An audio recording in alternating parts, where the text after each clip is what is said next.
আমি আমার জীবনে একটা শ্রেষ্ঠ কান্না কেঁদেছি একাকী ঘরে, সেটা হলো বৃদ্ধাশ্রমের সাক্ষাৎকার দেখে।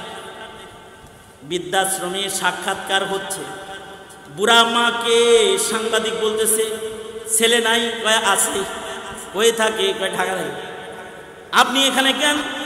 আমার খেদমত কেউ করে না, তাই আমি বৃদ্ধাশ্রমে। দেখতে আসে না, ব্যবসা বাণিজ্যে ব্যস্ত, দেখতেও আসে না, আপনার খবর নেয় না, খুব বেশি নেয় না, দিলে কষ্ট আছে। সাংবাদিক বলে যে সন্তান আপনার খবর নেয় না, ওই সন্তান বাইচা থাইকা লাভ কি? ওই সন্তানটা মইরা গেলে তো বালা। মায় কয় না, আমি মইরা গেলেও সুখে থাক, বেঁচে থাক, ও যেন মরে না যায়। বলে কি লেগে তার জীবন চান? জীবন চাই এই জন্য ও বাইচা থাকলে কমাস কম এই বৃদ্ধাশ্রম থেকে আমার লাশটা যখন বাইর হবে, তখন কমাস কম আমার লাশটা মাটি দিয়া কবর দেওয়ার সময় মার ভালোবাসায় এক ফোঁটা চোখের পানি তোর পড়বে।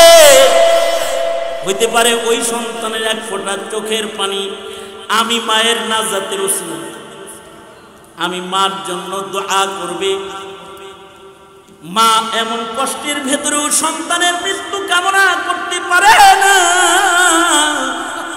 বাবা কষ্টের ভেতরেও সন্তানের মৃত্যু কামনা করতে পারে না। এই কারণে আল্লাহর ফয়সালা হলো ওয়াকাদা রাব্বুকা আল্লা তা'বুদু ইল্লা ইয়াহু ওয়া বিল ওয়ালিদাইনি ইহসানা। না, সারা দুনিয়াতে যত মানুষ দুনিয়ায় আসে মা বাবার মাধ্যম হয়ে দুনিয়াতে আসে। হ্যাঁ, মা বাপ ছাড়া মানুষ বানাইতে আল্লাহ তাআলা সক্ষম। দৃষ্টান্ত হিসাবে আদম বানাইছেন মা বাপ ছাড়া, ঈসা বানাইছেন বাপ ছাড়া, হাওয়া আলাইহিস সালামকে বানাইছেন মা ছাড়া। আল্লাহ তাআলা মা বাবা ছাড়া মানুষ বানাইতে সক্ষম, কিন্তু আল্লাহর নিজাম, আল্লাহ পাকের নিয়ম, এই পৃথিবীতে মা বাবার মাধ্যম ব্যতিরেকে দুনিয়াতে কেউ আসেন, সবাই মা বাবার মাধ্যম হয়ে দুনিয়াতে আসে। আমরাও পিতা মাতার মাধ্যম হয়ে দুনিয়াতে এসেছি। যেই মানুষগুলার মাধ্যম না হলে আমি সূর্যের আলো দেখতাম না, যেই মানুষগুলার মাধ্যম না হলে আমি চাঁদের আলো দেখতাম না, যেই মানুষ দ্বয়ের মাধ্যম না হলে এই পৃথিবীর আলো বাতাসের জিয়ারত আমার হইতো না। এমন দুইজন গুরুত্বপূর্ণ পার্সন হলো মা আর বাবা, যাদের ওরসে, যাদের গর্ভে আল্লাহ পাক আপনাকে আমাকে এই পৃথিবী দেখাইছেন। আল্লাহর ফয়সালা হলো, আল্লাহর পরে সবচেয়ে মানুষের ভেতরে যাদের হক সবচেয়ে গুরুত্বের সাথে একজন মুমিন আদায় করবে, তারা হলো মা আর বাবার নামক দুই মানুষের হক।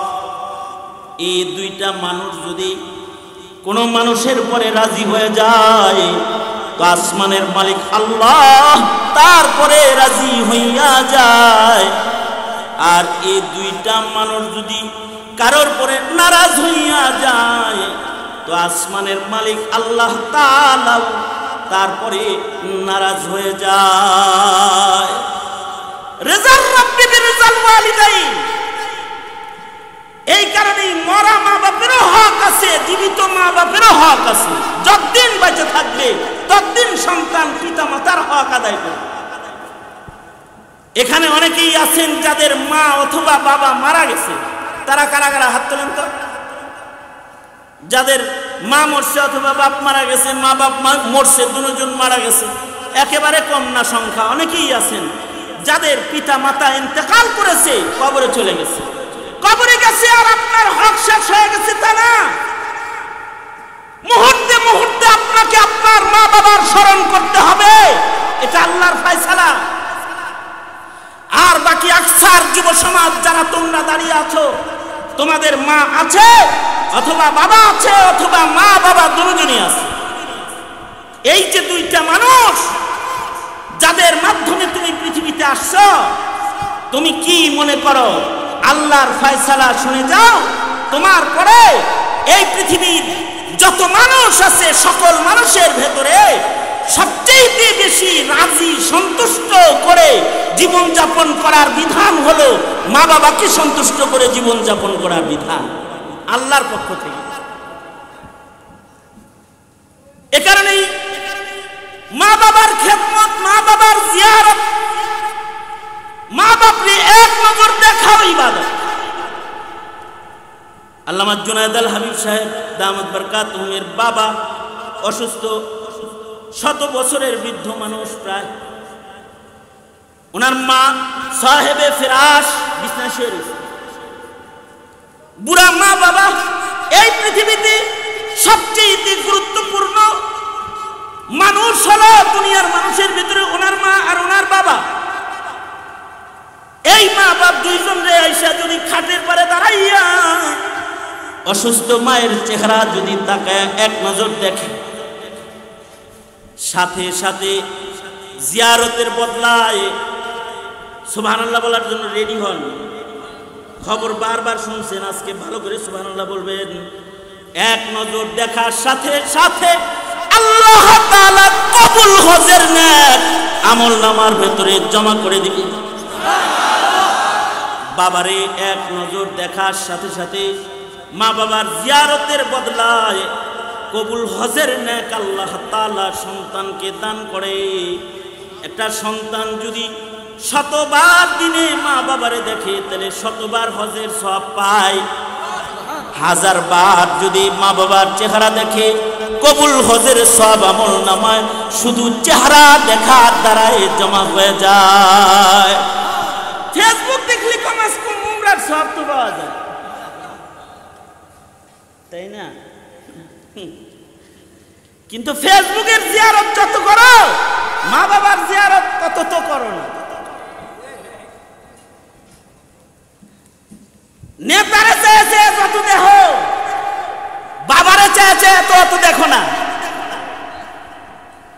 এখানে কি দেখার জরুরত ছিল না? দেখলেও তো ইবাদত, দেখলেও তো সব। বরঞ্চ তোমার মা যদি বলে তুই মিছিলে যেতে পারবি না, তুমি মিছিলে যেতে পারবে না। তোমার বাপ যদি বলে তুমি যুদ্ধে যেতে পারবে না, যেতে পারবে না। আল্লাহর রাসূল যুদ্ধে যাইতেছেন, এক সাহাবী আল্লাহর রাসূলের কাছে আসছেন। আল্লাহর নবী এসে বলে ওগো আল্লাহর রাসূল, সাহাবী বলে ওগো আল্লাহর রাসূল আপনি যুদ্ধে যেতেছেন, আমার টকবগে যৌবনকে আমিও দিনের জন্য বিলাইতে চাই, এজন্য আপনার সাথে যুদ্ধে যাইতে আগমন করছি। আল্লাহর রাসূল গো জানেন আমি বাড়ি থেকে কেমনে আসছি।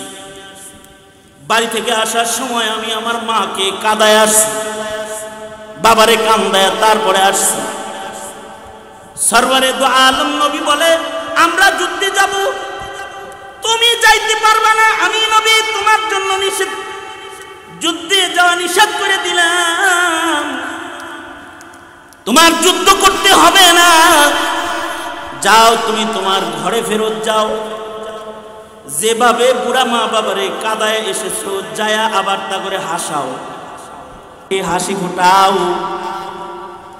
তোমার যুদ্ধ হলো, তোমার জিহাদ হলো তোমার মা বাবা, বুড়া মা বাবার খেদমত করা। আল্লাহর রাসূলের কাছে ওয়াইসুল কারনী চিঠি লিখেছে, ওগো আল্লাহর নবী আপনারা দেখতে মন চায়, আপনারা দেখলে সাহাবী হয়ে যাব। ওগো সরকার ঈমান এনেছি আপনাকে দেখতে মনে চায়। আল্লাহর রাসূল বলে তোমার মার খেদমত করো। তার মানে রাসূল দেখার চাইতে মারে দেখার ফজিলত বেশি। তারে দেখো, ওয়াইসুল কারনী নবীর যুগ পাইছেন কিন্তু নবী আলাইহিস সালাতু ওয়াস সালামের জিয়ারত পান নাই, নবী দেখার অনুমতি দেন নাই।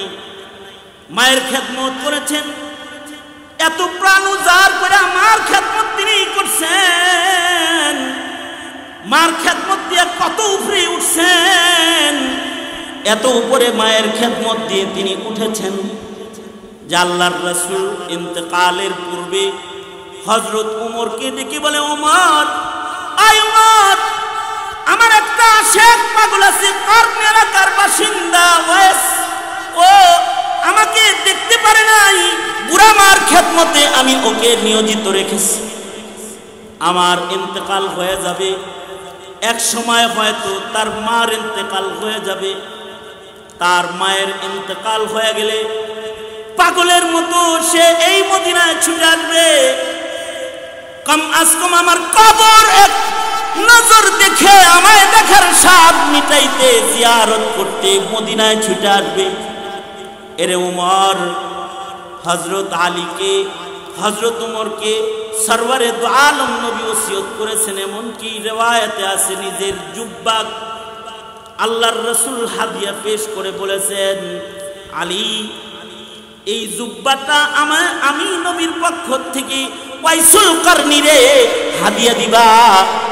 আর হযরত উমর ও হযরত আলীকে আল্লাহর রাসূল বলেছেন, এই উমর, তুমি ওয়াইসুল কারনী মদিনায় আসলে তাকে আমার সালাম দিবা, আর তার কাছ থেকে তুমি উমর দোয়া লইবা, আমার উম্মতের জন্য দোয়া লইবা, তোমার পরিবার, তোমার পরিবারের হকে তার জন্য দোয়া লইবা, কারণ তার দোয়া কবুল, যা দোয়া করবে তাই কবুল হয়ে যাবে।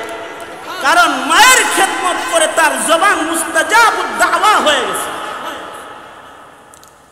মার খেদমত করে হযরত উমর রেও দোয়া নিতে হয় ওয়াইসুল কারনীর কাছে, এতটা পবিত্র জবানের মালিক হয়েছে। মায়ের খেদমত করে নবীর সাথে জান্নাতে থাকার উপযুক্ত হয়েছে। হযরত মুসা আলাইহিস সালাতু ওয়াস সালামের জিজ্ঞাসা ছিল, গো আল্লাহ, জান্নাতি সব নবীদেরকে দোস্ত দান করবেন, জান্নাতে আমার দোস্ত কে হবে? আল্লাহর রাসূল প্রশ্ন করলে আল্লাহ তাআলা পয়গম্বর মূসাকে বললেন, সবার জান্নাতি দোস্ত আছে, তোমারও জান্নাতি দোস্ত আছে। তোমার জান্নাতি দোস্ত হলো কসাই, গোশত কাটে কসাই, এটা তোমার জান্নাতি দোস্ত। পয়গম্বর মূসা আলাইহিস সালামের হৃদয়ের ভিতরে কৌতূহল, কসাই কেমনে আমার জান্নাতি দোস্ত হইল, তার আমল কেমন এটা দেখা দরকার। কসাইকে দেখার জন্য হযরত মূসা কসাইয়ের দোকানে গেছে, যা দেখে সারাদিন গোশত বেচতেছে। এই গোশত বেচতে আমার জান্নাতি বন্ধ হয়ে যেতেছে। বিকাল বেলায় দেখে ভালো গোশত অল্প কিছু রেখে দিয়েছে, এটা নিয়ে রওনা করছে নিজের ঘরে, নিজের বাড়িতে। বাড়িতে যায় নিজের মাকে, বাবা, মা, মা, তার মা অসুস্থ, মা বিছানায় পড়ে আছে। অসুস্থ মাটা বয়সের কারণে ছোট হয়ে গেছে, দোলনায় শুইয়ে রেখেছে। যা গোশতগুলা পাকায়া মা ঘুম থেকে উঠলে মারে গোসল করায়া, পরিষ্কার পরিচ্ছন্ন কাপড় পরায়া, সন্তানকে যেমন মায় পরিচ্ছন্ন করে কোলে লয়ে দুধ খাওয়ায়, এই কসাই তার মাকে নিজের হাতে পেশাব পায়খানা সাফ কইরা নিজের মাকে কোলের ভেতরে করে, কসাই নিজের মাকে নিজের হাতে লুকমা বানায় বানায় খানা খাওয়ায়, চিবায়া চিবায়া নরম বানায় বানায় খাওয়ায়। সন্তানের কোলে বৈশা বৈশা কসাই সন্তান মাকে খাওয়াইতেছে, মা কসাই সন্তানের কোলে শুয়া শুয়া খাবার খায়। খানা খাওয়া শেষ হইলে আবার নিজের মাকে কসাই দোলনার ভেতরে শুইয়ে দেয়। পয়গম্বর মূসা দূর থেকে দেখছেন, কি কারামত তার, দেখতেছে কসাই তার মারে খাওয়াইলো, বিছানায় শুইয়া দিল, আর তার পুরা মা দুইটা হাত তুলে আল্লাহর কাছে মুনাজাত করতে লাগলো, ও আল্লাহ, ছোট্টবেলায় অচল সন্তান রে বুকে লয়া যেমন দুধ খাওয়াইছি, অচল সন্তানের পেশাব পায়খানা যেমনি আমি সাফ করেছি, আল্লাহ গো, তুমি তো দেখলে আজ আমি যখন অচল হয়েছি তখন আমার সন্তান আমাকে কোলে লইছে, নিজের হাতে পেশাব পায়খানা সাফ করছে। ওগো আল্লাহ, আমি বৃদ্ধা মা আমার সন্তানের খিদমায় খুশি হয়ে গেছি। আমি আজকে আমার দুইটা হাত তোমার কাছে পূর্বের দোয়ার মতো করে আবার আজকে তুলে ধরেছি। ওগো আল্লাহ, আমি মায়ের সেই পুরানা আবদার আবার তোমার কাছে করছি। আল্লাহ গো, আমার যে সন্তান এত কষ্ট করে আমার খেদমত করে তার জন্য দোয়া। আল্লাহ গো, তুমি আমার সন্তানকে জমানার পয়গম্বর মূসার সাথে জান্নাতে জায়গা দিয়ে দিও। পয়গম্বর চিৎকার করে বলে, কসাই ভাই, বুঝছি কোন আমল করে তুমি আমার জান্নাতি বন্ধু হয়েছো। বুড়া মায়ের দোয়া দিয়া আমি নবীর জান্নাতি দোস্ত হিসাবে আল্লাহর কাছে কবুল হয়ে গেছো। এ কারণে মা যদি বাবা যদি ফাসিক হয়, কাফের হয়, তাও সন্তানের জন্য মা বাবার চেয়ে উৎকৃষ্ট কোনো দোয়া নাই। মা বাবার দোয়াই সন্তানের কাছে সবচেয়ে উৎকৃষ্ট দোয়া। যারা তোমরা আছো মায়ের সাথে বেয়াদবি করো, বাবার সাথে বেয়াদবি করো, মা বাবার খেদমত করো না, হুঁশিয়ার হও। তোমার সবচেয়ে উত্তম উৎকৃষ্ট দোয়া হলো এই মা বাবা। কারণ এই মা বাবার চাইতে তোমাকে কেউ বেশি ভালোবাসে না। জুনায়েদ আল হাবিব যখন জেলে ছিলেন সবচেয়ে বেশি চোখের পানি পড়েছে মা বাবার। খালিদ সাইফুল্লাহ যখন জেলে ছিল সবচেয়ে বেশি চোখের পানি পড়েছে তার মা বাবার। সাখাওয়াত রাজি যখন জেলে ছিল কলিজা ফেটে বাবা দুঃখে জ্বালায় ইন্তেকাল করেছে, সন্তানের শোকে মারা গেছে। মা বাবা, মায়ের বাবার হৃদয়ে সন্তানের জন্য মায়া সবচেয়ে বেশি। এই কারণেই রবের ফয়সালা হলো, সন্তানেরা তোমরা পিতা মাতার খেদমত করো। একটা কথা মনে রাখবা, এই পৃথিবীর সবাই তোমার মৃত্যু কামনা করতে পারে। কিছু কিছু মানুষ আছে যাদের মরণ সবাই চায়। লোকটা যদি মদখোর হয়, লোকটা যদি জেনাকার হয়, লোকটা যদি জালেম হয়, লোকটা যদি ফাসিক, এমন জালেম যে মানুষকে কষ্ট দেয়, এমন মানুষের জন্য গ্রামের সবাই অনেক সময় মরণ কামনা করে। আরে জোরে বলতে না পারলেও নামাজে দাঁড়ায় সালাতুল হাজত করে মরণ কামনা করে। কে বেবলার মতো স্যার এসে, হ্যাঁ, ফজরের নামাজ পড়ে আল্লাহর কাছে কয়, আল্লাহ এটারে মার। কবুল হওয়া না হওয়া তো পরের খবর। কিছু কিছু মানুষ আছে এত বদ যে তাদের জন্য দুনিয়ার সবাই বদদোয়া করে। কিন্তু দুনিয়ার সবাই বদদোয়া করলেও মানুষ যত পাপিষ্ঠই হোক, দুইটা মানুষ কোনোদিন বদদোয়া করে না, সেটা হলো মা বাবা। সন্তান যদি ডাকাত হয়, জালিম হয়, সন্তান যদি খারাপও হয়, তখনও মা বাবা বলে, ওগো আল্লাহ, আমার সন্তানটারে ভালো করে দাও, আর আমার হায়াতটা আমার সন্তানকে দিয়ে দাও, ওরে কিন্তু লম্বা হায়াত দিও। আমি আমার জীবনে একটা শ্রেষ্ঠ কান্না কেঁদেছি একাকী ঘরে। সেটা হলো বৃদ্ধাশ্রমের সাক্ষাৎকার দেখে। বৃদ্ধাশ্রমে সাক্ষাৎকার হচ্ছে, বুড়া মাকে সাংবাদিক বলতেছে, ছেলে নাই? কয় আছে। কই থাকে? কয় ঢাকা থাকে। আপনি এখানে কেন? আমার খেদমত কেউ করে না, তাই আমি বৃদ্ধাশ্রমে। দেখতে আসে না, ব্যবসা বাণিজ্যে ব্যস্ত, দেখতেও আসে না। আপনার খবর নেয় না, খুব বেশি নেয় না, দিলে কষ্ট আছে। সাংবাদিক বলে, যে সন্তান আপনার খবর নেয় না, ওই সন্তান বাইচা থাইকা লাভ কি?